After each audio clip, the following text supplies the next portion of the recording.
आशा करता हूँ आप सभी अच्छे होंगे।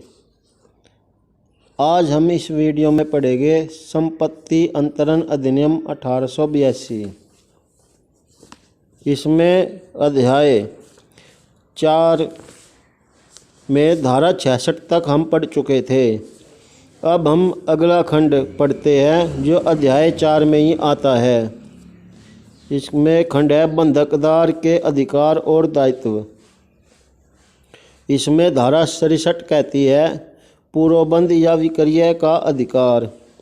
धारा 67 ए कहती है बंधकदार कई बंधकों के आधार पर एक वाद लाने को कब आबद्ध होता है। धारा 68 कहती है बंधक धन के लिए वाद लाने का अधिकार। धारा 69 विक्रय करने की शक्ति कब विधिमान्य होती है। धारा 69 ए रिसीवर की नियुक्ति। धारा 70 बंधक संपत्ति में अनुविरोधी। धारा 71 बंधकित पट्टे का नवीनीकरण। धारा 72 सह कब्जा बंधकदार के अधिकार। धारा 73 राजस्व के लिए किए गए विक्रय के आगमों पर या अर्जन पर प्रतिकर पर अधिकार। धारा 74 पाश्चिक बंधकदार का पूर्विक बंधकदार को संदाय करने का अधिकार। धारा 75 मध्यवर्ती बंधकदार के पूर्विक और पाश्चिक बंधकदारों के विरुद्ध अधिकार। धारा 76 सह कब्जा बंधकदार का दायित्व। धारा 77 ब्याज के बदले में प्राप्तियाँ। धारा 78 पूर्विक बंधकदार का मुलतवी होना। धारा 79 जबकि अधिकतम रकम अभिव्यक्त है तब अनिश्चित रकम को प्रतिभूत करने के लिए बंधक। धारा 80 आबंधन का उत्साधन यह निश्चित है। धारा 81 प्रतिभूतियों का क्रम बंधन। धारा 82 बंधक ऋण को बाबत अभिदाय।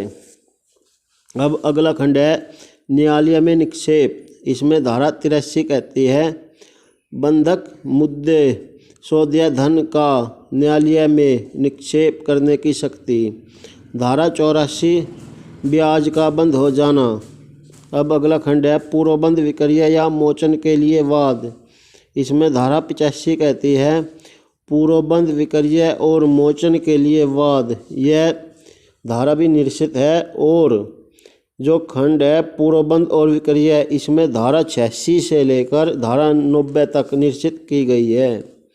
जैसे धारा 86, धारा 87, धारा 88, धारा 89 और धारा 90 ये सभी धाराएं निश्चित है। अब आगे खंड है मोचन। मोचन में धारा 91 कहता है वे व्यक्ति जो मोचन के लिए वाद ला सकेंगे। धारा 92 प्रत्यासन। धारा 93 आबंधन का प्रतिषेध।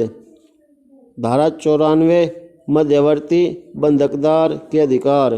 धारा 95 मोचन कराने वाले सह बंधककर्ता का व्यय पाने का अधिकार। धारा 96 हक विलेखों के निक्षेप द्वारा बंधक। धारा 97 आगमों का लागू होना। अब आगे खंड है विलक्षण बंधक। इसमें धारा 98 विलक्षण बंधकों के पक्षकारों के अधिकार और दायित्व। धारा 99 निश्चित कर दी गई है। अब खंड आता है भार का। इसमें धारा 100 है भार। धारा 101 पाश्चिक विलंगम के विद्यमान होने पर विलयन न होना। अगला खंड है सूचना और निविदा। इसमें धारा 102 कहती है अभिकर्ता पर तामील या उसकी निविदा। धारा 103 संविदा करने के लिए अक्षम व्यक्ति को या उस द्वारा सूचना इत्यादि। धारा 104 नियम बनाने की शक्ति। अब आते हैं अध्याय 5 में। इसमें शीर्षक है स्थावर संपत्ति के पट्टों के विषय में। इसमें धारा 105 कहती है पट्टे की परिभाषा। धारा 106 कहती है लिखित संविदा या स्थानीय प्रथा के अभाव में कुल पट्टों की कालावधि। धारा 107 कहती है पट्टे कैसे किए जाते हैं। धारा 108 कहती है पट्टाकृता और पट्टेदार के अधिकार और दायित्व। धारा 109 कहती है पट्टाकर्ता के अंतरिति के अधिकार।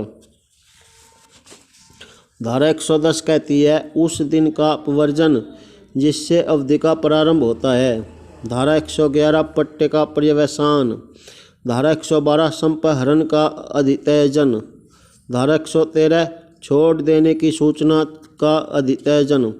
धारा 114 कहती है भाटक का संदाय न करने के कारण संपहरण से मुक्ति। धारा 114 ए कहती है कुछ अन्य दशाओं में संपहरण से मुक्ति। धारा 115 कहती है अभ्यर्पण और संपहरण का उपपट्टों पर प्रभाव। धारा 116 कहती है अतिधारण का प्रभाव। धारा 117 कहती है कृषि प्रयोजनों वाले पट्टे को छूट। तो इसी के साथ अध्याय 5 समाप्त होता है। अगले अध्याय में हम अध्याय 6 जिसका शीर्षक होगा विनियमों के विषय में, जो धारा 118 से शुरू होगा। तो आशा करता हूँ कि आपको मेरी यह वीडियो पसंद आई होगी।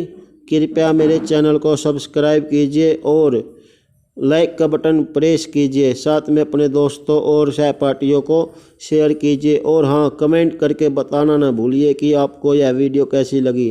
धन्यवाद।